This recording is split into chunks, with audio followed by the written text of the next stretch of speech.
All right. Hello, everyone. I hope you're all doing really well. This is going to be a relatively quick video on one of my perennial topics.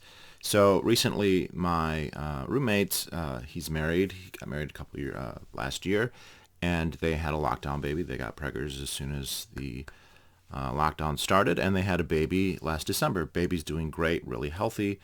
And of course, they had a boy, and so the question of circumcision came up. They were already leaning to not circumcise their boy. And obviously they live with me.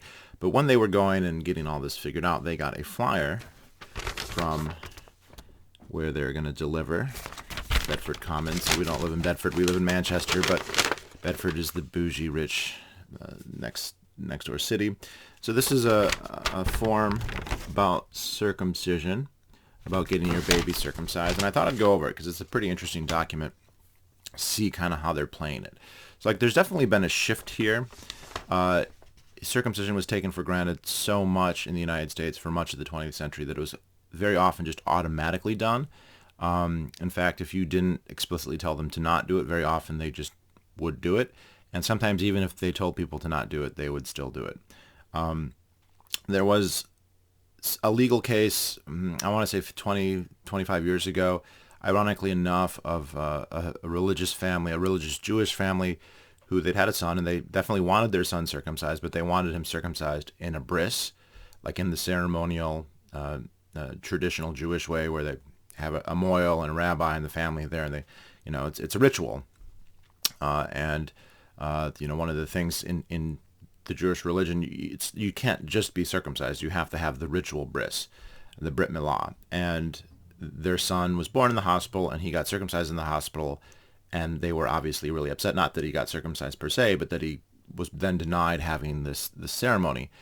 They had a lawsuit. They won the lawsuit. So kind of ironically, it was a family that wanted to circumcise their son, but just did not want it to be circumcised, or him to be circumcised non-ritualistically in the hospital, that led to this lawsuit. And so now hospitals are much more cautious about this. They really do want your affirmative consent to do it. And so the rates have kind of gone down because they're not just automatically doing. There's other reasons too. It's been taken off of Medicaid in many states, and as soon as they take it off Medicaid, the rates go down. If you have to pay it for it yourself, fewer people do it. But there's still a lot to talk about in this. It's not a long letter, just a single page. So, male circumcision is the removal of the foreskin of the penis. Circumcision is an elective procedure, and it will be performed by your obstetrician only when requested. So, I think that's important. It's an elective procedure. It definitely is. When people talk about potential benefits, these are not necessarily things that you need. These are potential benefits, and it is important to point out that they're only potential. And the other interesting thing is if it's elective, and it's funny that they call it elective right here. There's right there by my finger. It's an elective procedure. Now, the thing is with Medicaid is, the idea is you've got medical services for people who need them, right, for poor people. But it's not for, like, if you want to get a boob job or, get your, LASIK eye surgery, which I would, it's not for elective procedures. In fact, it's supposed to only be for necessary procedures. So it's really kind of fascinating because in New Hampshire, it is covered by Medicaid. It's covered by Medicaid in most states. I think it's like 16 or 17 states that don't cover it anymore. And that really doesn't make sense if they're just admitting that it's an elective. And I've talked to nurses in Massachusetts who are like, yeah, when we code a circumcision, it's coded as an elective, but then they're still billing it to Medicaid. But Medicaid is really only, it is explicitly only supposed to be for necessary procedures. You can't go get a boob job or tattoo removal or anything like that with Medicaid, but you can get your son circumcised. I guess the finer argument would be, in very, very rare cases, there are such things as medically necessary circumcisions. They're very rare. It's vastly overprescribed. You'll have people who are like, oh, I have a UTI. I'm like, oh, well, let's cut your foreskin off. It's like, no, they could just give you an antibiotic. But when they're done routinely, they're just done routinely. They're not done on babies that show an indication that they need it, that they have any kind of issue. They're just doing it to everybody. So there are many opinions about the risks and benefits of circumcision. That's a very anodyne way to say it, but it is true. So here we have The American Academy of Pediatrics established a task force to review issues related to circumcision and concluded that, quote, existing scientific evidence demonstrates potential medical benefits of newborn male circumcision, but the data was not sufficient to recommend routine neonatal circumcision. To make an informed choice, parents of all male infants should be given accurate and unbiased information and be provided the opportunity to discuss this decision. So the report, so the AAP is basically, it is a group of doctors, but it's also an association, a trade association. And it's important to realize that they have incentives as such. So as a trade association, circumcision is something that they make a lot of money from. They charge for this procedure. And so they have a financial interest in it being continued as an association dedicated to the pediatricians of the United States of America. That incentive is there. It's obvious. It's very clear. They charge for this. They want insurance companies to pay for this. They want Medicaid to pay for this. Or if you don't have insurance, they want you to pay directly. And for them to come out and say it shouldn't be done or it's completely unnecessary, that's just one less thing that they can sell you. And I think it varies, how crazy insurance can be, but it's something like $3,000 to get a circumcision usually, around that. It could be less, it could be more, depending on how the coding is. Now, what's interesting here is it says in the actual report, this is a report that came out in 2012. So what a bit of the backstory here is, circumcision rates were very common throughout the Anglosphere. They were common in England, they were common in Australia, New Zealand, and Canada, and the United States. And starting in the late 1940s in England, well, it kind of petered off. In the UK, the rates peaked around 1920 or 1930, and then they kind of leveled off. And then in 1948, there was a famous report called the Gardner Report, which said that there were no real benefits, and there were some risks, not that the risks were super high, but there were some, and so it was just not necessary to do it. They had just switched to a national health service. National health services can be good or bad. They can make circumcision super popular and super common, or they can make it very uncommon. In that case, it made it very uncommon, and circumcision became rare in the UK. Starting in the 40s, the rates plummeted. It still happens. There are still circumcised men who are not religious in the UK. It's certainly legal there.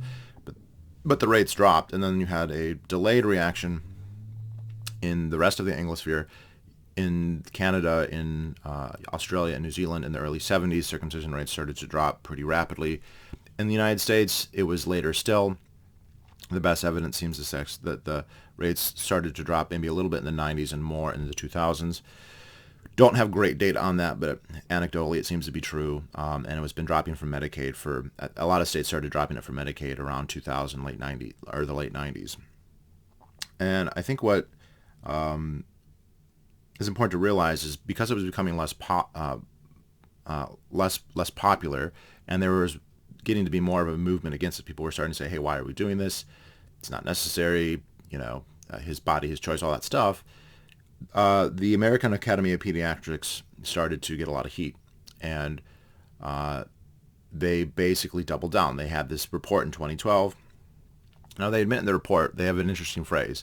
They say that they admit that there are complications with circumcision. Now, I think that it's a little bit selling it short, because even when it's done successfully, you're losing your foreskin, which has some value. I know that if you're a cut person, that's maybe difficult to visualize what that's like because you don't know what you're missing. But even ignoring that, botches are real common. Skin bridges. I meet guys who have skin bridges a couple times a year. I know people who have really bad ones, and really tight circumcisions where it's difficult for them to get hard. I was talking to a guy in the UK actually who thinks he's a bottom because he has no sensitivity on his dick. His dick has no sensitivity. He was circumcised when he was 8. And he said that it just completely changed the way that he felt. And, so the thing is, we don't know exactly how common that stuff is. There's also some people who die from it. We don't know exactly how many. The number's probably low. The estimates I see put it around 100, but they don't really know. There's other things, too, that it might be related to SIDS. There seems to be some correlation there with SIDS, but again, not proven. But the point of the report is that they admit that the risks of circumcision are not known. They don't know what the risks are. They don't know what percentage have botches. They don't know what percentage need to be correctively redone with surgery. The thing is an infant who has a skin bridge does not know that they have a skin bridge, and they can't tell their parents, I have a skin bridge. Parents might not know. They grow up and they have this thing, and they don't even know what it is. And when I've met guys who have these, most of the time they don't know what it is. They know there's something different about them, but unless they did a lot of research, they're not going to know. And by then it's too late. And somebody who's 19 or 20 is not going to march into their hospital and say, "Hey, you botched my circumcision. Give me a refund." So we don't really know. It's obviously not super rare. If I mean, I'm not so prolific that I'm meeting that many guys. So like a couple a year, take that as a couple of percent, for ease of sake. So what's interesting, the report says we don't know what the risks are, but the benefits outweigh the risks. Well, how can you make a statement like that if you don't know what the risks are? It's just nonsensical logically. I don't know what the risk factor is, but it's definitely safer if right? That doesn't make any sense. So here we go. The potential benefits include reduction in urinary tract infection, reduction in penile cancer, reduction in cervical cancer for sexual partners, reduction in penile inflammation, decreased risk of acquiring some sexually transmitted diseases, and easier hygiene. So here we go. We have potential benefits. So these are not proven benefits. These are basically, by potential, they mean these benefits are alleged by somebody sometime. And that's one thing about circumcision. It's often described as a cure in search of a disease. It's been medicalized now since the 1860s or 70s. If you look in the Encyclopedia Britannica, in 1860, circumcision is referred to as a religious practice. In 1870, it is referred to as a medical procedure and a religious practice. So at some point, presumably in the 1860s or started 1870s, it became medicalized, became more and more popular in the United States. You reached a threshold in around 1920 with half the newborn babies getting circumcised in the hospital. That rate rose by the 40s and 50s. I think it was probably over 80 or 90%, or even in the high 90s. Again, we don't know for sure. But the reasons why have shifted. So initially, the reasons were things like it would protect you from syphilis and it would protect you from chlamydia, which is false. We know that that's not true at all. It also had all these so-called sexual benefits. Is it would reduce sexual pleasure, it would reduce masturbation, it would stop epilepsy, because they didn't. That, you must remember, in 1870, like the germ theory of medicine hadn't even, like Pasteur had not really discovered it yet. People were thinking about it, but it hadn't really become established science. So we have this idea of the nervous system based model of medicine. Based on stimulation. If you stimulate part of your body, it will cause a problem in another part. So if you play with your dick, it's going to create a nervous sensation that's going to make you go blind or whatever. So, initially it had a very strong puritanical anti-sex. You shouldn't have fun with sex. You shouldn't play with yourself. You shouldn't enjoy sex with your wife, or certainly with a man. But procreation is important. They don't want to, make the species extinct. So what can we do to reduce sexual pleasure, but allow you to still, have children? And the answer was, well, we can cut off your foreskin. And so it became popular for that reason, among a few others. And then these diseases that supposedly it protects you from, it's very interesting. It kind of is a mirror. Whatever is the big disease at the time becomes the disease they want to say that circumcision might help you with. So in the 19th century, syphilis was the scourge. Syphilis was a huge problem. Not that it's still a thing, but like there were no treatments back then. It was really, really bad. It was a horrible way to die. Getting syphilis was awful. And circumcision will protect you from syphilis, because Orthodox Jews don't get syphilis much. It must be because they're circumcised. Maybe it's because they don't sleep around as much as other people, or they live in isolated communities or whatever else. Or you just didn't even really study it because you're going off of one anecdotal hospital ward, which is exactly where the first scientific claims were based on, like a single hospital ward, one doctor saying, well, hardly any of the patients there were Hasidic Jews. I'm like, yes. There are hardly any, yes. Okay, so they didn't have, and I don't say that to say that the purveyors of circumcision at the time were using lower standards than everybody else. They just didn't have rigorous empirical standards at all for circumcision or for anything else. But then to have this become an established habit at a time when we had no idea what we were doing, and then it just got this cultural inertia. It became this thing that everybody did, in the United States especially. And now it's a practice that's looking for a justification. So later in the early part of the 20th century, when cancer became a big problem, people said, "Wait, we'll defend you from cancer." And now more recently, the big one now they talk about is HIV/AIDS. We'll get to that in a second. But it's just important to realize these are listed as potential benefits. The thing is, every one of these that they list, urinary tract infections, are very rare. Less than 1% of babies get them. They're very common among girls, and we don't circumcise girls, and they can be treated with antibiotics. And the studies that even show that are kind of questionable because there were confounding factors. When the researchers did this, one common myth, still common among doctors today, is that if you're not circumcised, you must retract the foreskin to clean under there, and that's not true with young people. That's true when you're older. When you're an adult, your skin becomes mobile at some point, but when it becomes mobile, kind of varies a lot. I believe the mean age is around 10. So at 10 years old, half of an age cohort will have retractable foreskins and half will not. It's not unusual for this not to happen until the late teens, even as late as 17 or 18. So if you have a cohort of like 1-year-olds, like they are not going to have retractable foreskins except for maybe 2 or 3, 4% of them. But many doctors who are circumcised don't know that, and they think that you have to retract that foreskin to clean it. And if you forcibly retract a foreskin that hasn't retracted yet on its own, it's attached to the glands of the head by a membrane, very similar to the membrane that connects your fingernail to your finger. And of course, it's a small little organ.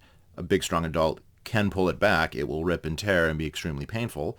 The baby will scream, probably, and be in horrible pain. And then that may actually do a lot of damage, and there's evidence that forced retraction is actually a pretty serious problem. I actually know a friend of mine, who is, again, from the UK. I met him years ago when I visited, and I posted something about circumcision or foreskin restoration or something. I don't remember exactly what. And he messaged me, and he said, when I was 5, my mother, said I needed to clean there, and she forcibly pulled it down. And he said it was so painful. It was so incredibly painful that, like, I was screaming. And now this guy isn't 5 anymore. He's like 25. He's 20 years later. And he's like, it's the most traumatic memory I have. It's the most painful thing I've ever experienced. And he, again, thought it turned him into a bottom. He's like, I associate my penis with pain, and I think it's because of that. Now, maybe there are other factors as well, but that's his thought, and it does kind of make sense. But the thing is, the famous study for the UTIs, the doctors told, they said, okay, if your son's circumcised, it's fine. You don't have to clean it. If your son is uncircumcised, you need to retract the foreskin to clean it for good hygiene reasons. But then that will cause tears, and that actually makes infections more likely. It's very similar to the HIV studies, confounding factors as well. So we'll go on, and I'll put a link to some more like authoritative sources that debunk every one of these claims. You can just take my word for it, but I'll put a link as well. Let's see, reduction in penile cancer. So penile cancer is like the rarest form of cancer. It's treatable, and it only happens, or almost only happens, to very old people who are elderly. So it doesn't make sense to circumcise a baby because they might reduce their risk of cancer. And the incidence in the United States, in the West, is something like 1 in 100,000. So, like, it's like, it's very rare. And to do like what we're gonna circumcise, it's so rare that it's hard to get the numbers. I've seen the numbers. You have to circumcise anywhere between 1,000 and 100,000 babies to stop one case of penile cancer in adulthood. Okay, blah blah blah. Reduce cervical cancer for sexual partners. So again, this is a very interesting one. So we're gonna do something on you, not to protect you, but to protect somebody else. But I mean, by that logic, we could just cut your dick off all the way, and then, well, you'll never give an STD to anyone. That'll protect your partners. Yeah, okay. Let's see, reduction in penile inflammation. Not sure what that one is about. Why that's a big deal. I will say, if this is what I think it is, when I've talked to uncircumcised guys, many of them talk like after their foreskin does retract, which usually, again, it varies, but a lot of them it happens maybe 10, 12. They don't have a habit of cleaning it at that point because they haven't needed to, because when it's fused to the glands, there really isn't any need to clean it. There's no space for dirt. It's like, do you have to clean the space between your nail and your finger? No, you don't, because it's a solid space, right? There's a membrane there. But there's a point where that becomes loose. Many of these guys will say around the time when they're 12, they start to get basically what is an infection. It's very, very low. They just get a little bit of swelling and a little bit of redness. And they talk to somebody like, here, just pull back the skin and wash when you're in the shower. They do it. After a couple of days, it goes away and it never comes back. And anyone that I asked, presumably it could happen sometimes, but it seems to be pretty rare. Decreased risk of acquiring some sexually transmitted diseases. Okay, so which ones and how much is it decreased? They don't really say. If that was something that they knew, they could say that, but they don't. And again, that's listed as a potential benefit. So it's like, and there's a certain logic to this. It would be like, well, if your foreskin's gone, you can't catch diseases on your foreskin, and that's absolutely true. That's absolutely true. But we could apply this to anything, right? If we circumcise your daughter, if we cut off her clitoris or her clitoral hood or her labia, then those will never get cancer and they'll never get infected. So that's a benefit, right? We could, the other example I like to use is, many women get breast cancer. Breast cancer kills thousands and thousands of people every way more than penile cancer, way more than any of these other things. And so if we just amputated the breasts of all the little girls, we would reduce the rates of breast cancer by a lot. We'd be protecting them from cancer. Wouldn't that be great? Everyone would say that's ridiculous, but it's not ridiculous if we do it for something that's culturally normal, which would be circumcision in this case. And then it says easier hygiene. Maybe, but it ignores the fact that when you're initially after the operation, then you've got the surgery that you have to deal with, and that's actually harder, right? And then for the lifetime, again, it's not like this is a horrible chore that uncut guys don't spend 1 second more in the shower than cut guys do. Okay, so they don't use any more soap. There's no, there's higher cost, right? So this is something that cut guys think is a problem, or think that they're being solved from, and they think, wow, I'm so happy that I don't have to clean my dick. You have to clean your dick anyway. Cleaning your dick with a foreskin, not that hard. Doesn't take any more time. Doesn't take any more effort. It's pretty easy. In fact, the fact that the way that they're going to play with it, the way they're going to masturbate with it, they're going to be, pulling back the skin probably hundreds of times a day for the average guy. And then it doesn't really qualify this next paragraph, but here seems to be, so that's the first paragraph. These are the potential benefits.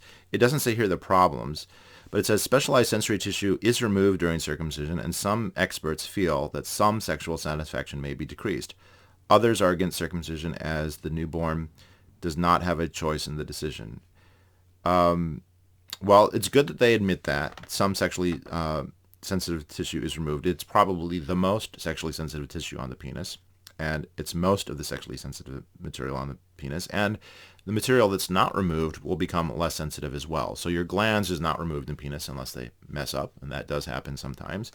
But your glans will become a lot less sensitive when it's not covered up by your foreskin.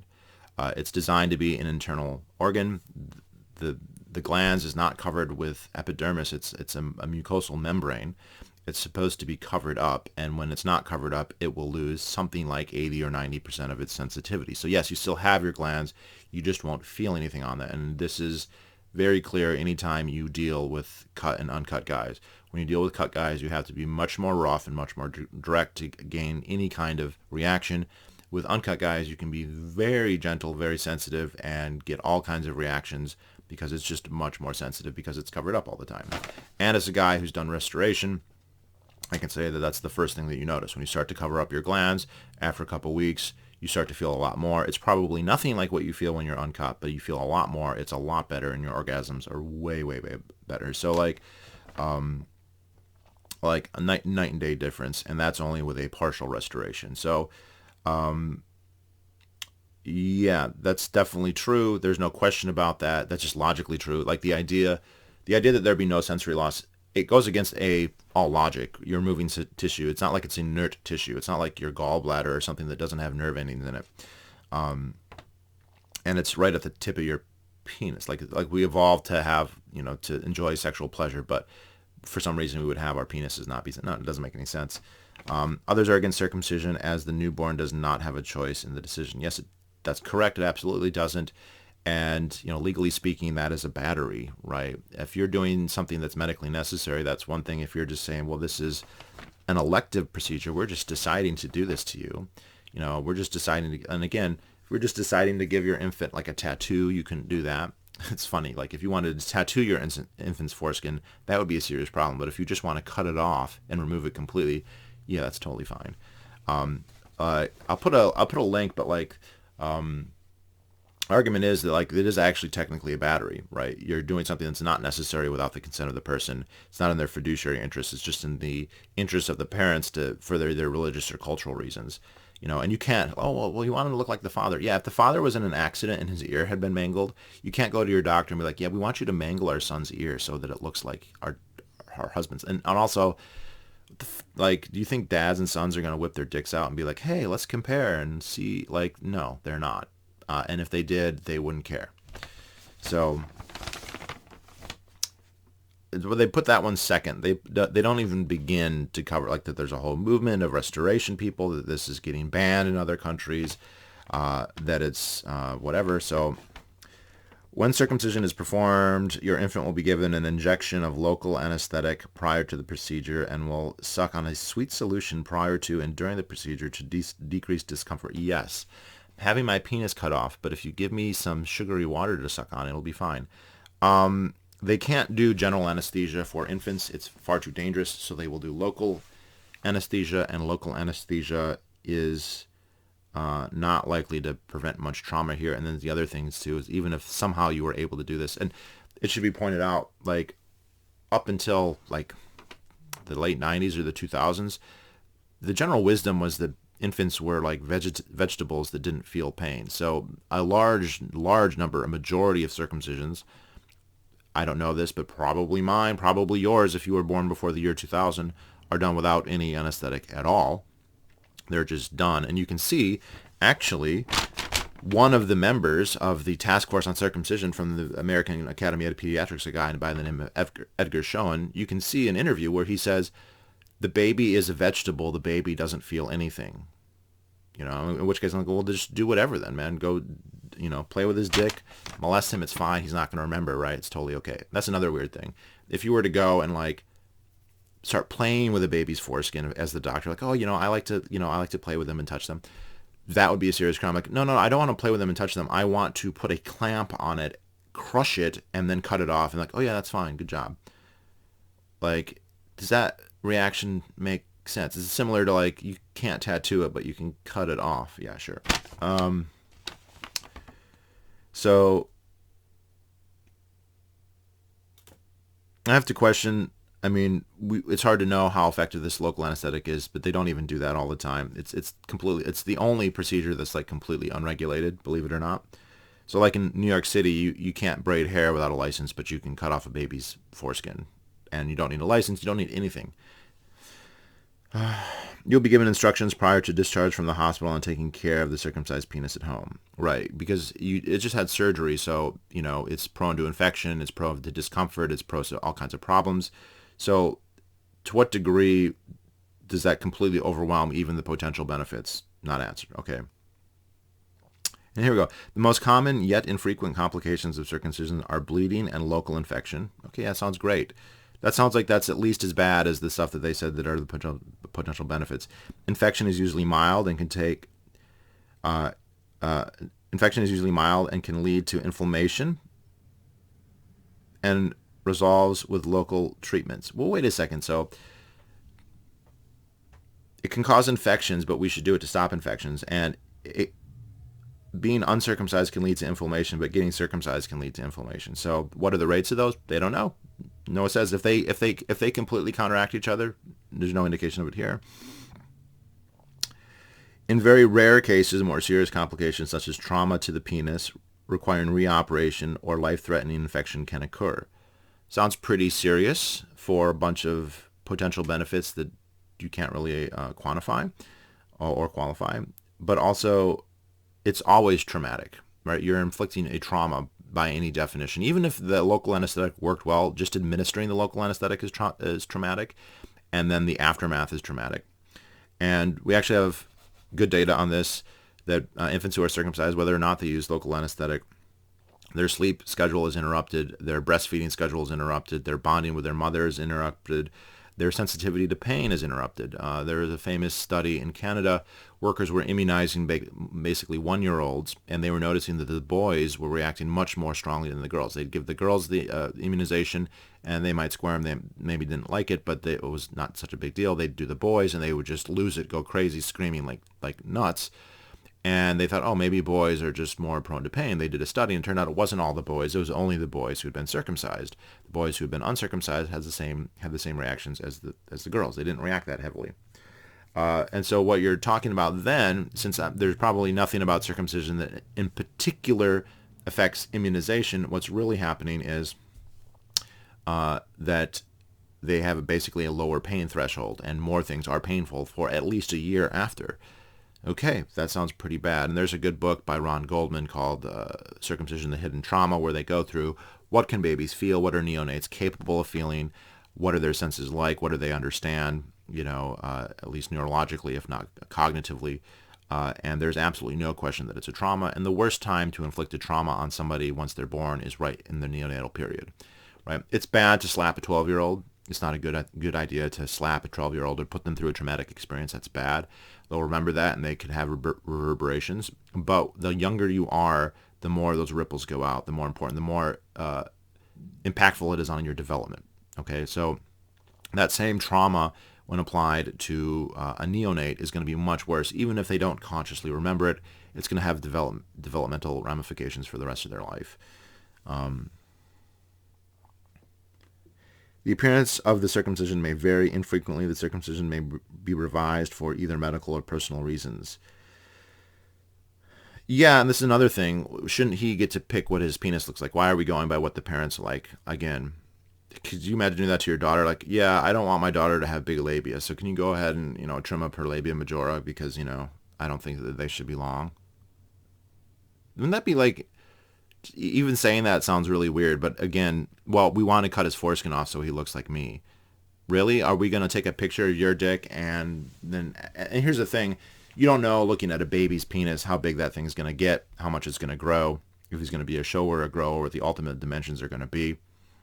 And so you don't really have a basis for that. And so you could end up cutting them very, very tight. That's super common. I see that all the time. Guys who, like, their circumcision scar is like halfway down their shaft, and their skin is so tight it's like transparent. It's like translucently tight because the circumcision was so tight. Okay, that's not good. That's like really painful. Like, now they don't necessarily even associate it with being circumcised. They just grow up and that's how they are. You other guys who are a little bit looser, they have a little bit more mobility. A little bit more mobility. The more mobility you have, the more comfortable it is, the better it is. Of course, just means that you're getting some fraction of being uncut. So, yes, the appearance of the circumcision may vary. The baby's not going to know. He's not going to complain. And so a lot of these things are going to be unreported. And so you have adult men who have skin bridges, who have super tight cuts, who have even things like infibulation. I mean, I don't know what happened, but I've met guys who, like, their glands have been, like, severely damaged. I remember one was... What would be the word? It was slit open from the bottom of the urethra. The bottom of the glands was slit open, so his head was flared. So, like, and I asked him what happened. He goes, I don't know. I've always been like that.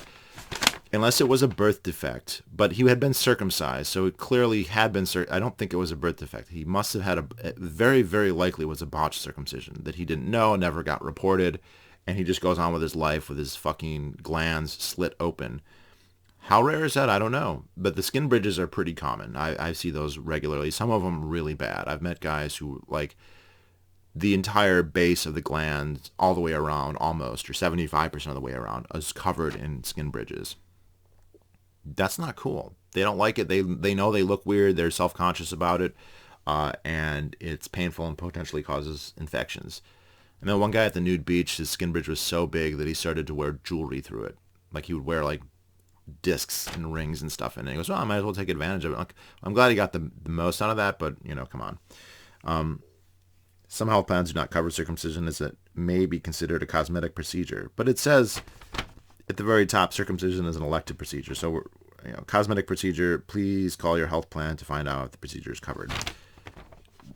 And that's interesting too. Please call your health plan. Like, yes, here's the, we're ostensibly like giving a little bit of a pro and con, but the last thing they tell you is, please check to see if it's covered. That presumes that you're going to do it, right?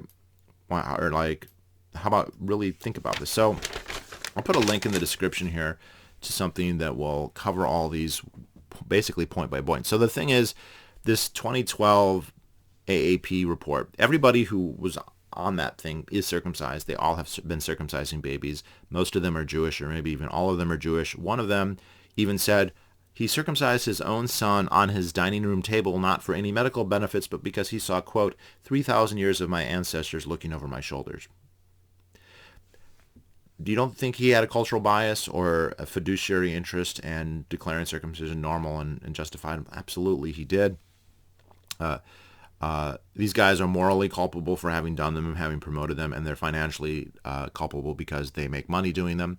And in their report, they talk about, well, it's culturally important. And the thing is, like with a medical procedure, if somebody's saying, well, this is a medical procedure, there's medical benefits, but also you should weigh in the culture and the religion, well, those are not medical arguments. And if you have to pad your argument for a medical procedure with cultural and religious references, well, geez, why don't we do that for female circumcision? Why don't we do that for foot binding and scarification and leg extensions and lip, like there's so many things that we could do in fibrillation, we could say, well, culturally, my culture's into that. So is that a good reason? And imagine how much you save on shoes if you foot bind and your feet are smaller, less material, blah, blah, blah.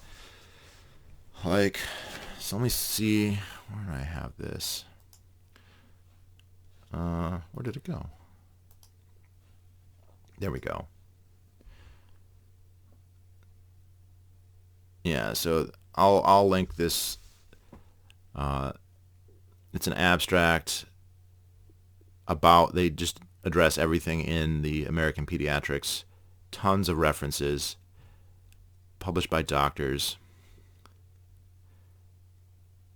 Yeah, Pediatrics. This is from Pediatrics, the official journal of the American Academy of Pediatrics.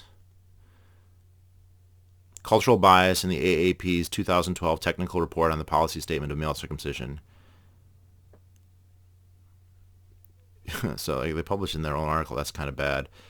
So the thing is, they haven't done another one. They were supposed to do these. They were supposed to do these like every 5 years, and they stopped doing them. I think because they got so much pushback. It was so ridiculed that they just haven't gotten back to it. The rates have continued to fall. Intactivism has become, it's not a huge force, but it's become stronger and stronger. Every intactivist that I listen to says it feels like we're winning. It feels like this is going to happen. It's just a question of when, and that this is all like a rearguard action and a lot of denialism.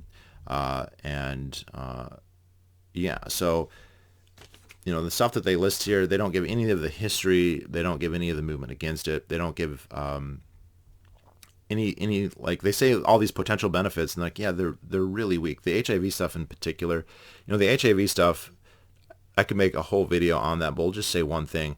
They didn't study people who got, they studied people in sub-Saharan Africa, Uganda, Kenya, and South Africa. They didn't study people who were circumcised as neonates. They studied men who were circumcised as adults, which is not the same thing. It's not the same place. It's not the same thing. They found, I think, a 1.6% decrease in HIV transmission rates from female to male people who had circumcisions. However, the guys who were circumcised could not have sex for several weeks because of the surgery. And then, because they had the surgery, they had to come back for checkups, which the uncircumcised didn't. And every time they'd go back, they would get a lecture on how they needed to use condoms, and they'd be given condoms. So you have one group that you're giving condoms and giving lectures about how they need to use condoms, and another group that you're not, and you get a 1.6% difference. It's like, and that's not from the condoms. That's definitely from the circumcision. Really?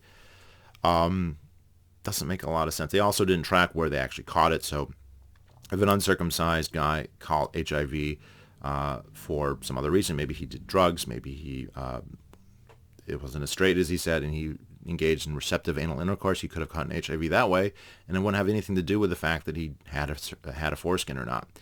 They also didn't track the sexual activity. So if you have an uncircumcised guy who has 25 sexual partners and has sex, 200 times in a year, and he catches HIV, and then you have a circumcised guy who has one sexual partner and has sex 8 times a year, and he doesn't catch it, I'm like, well, it's because he's circumcised. I'm like, no, it's because he didn't have sex nearly as much. No, I'm not saying that's what happened, but they didn't track that, so who's to say?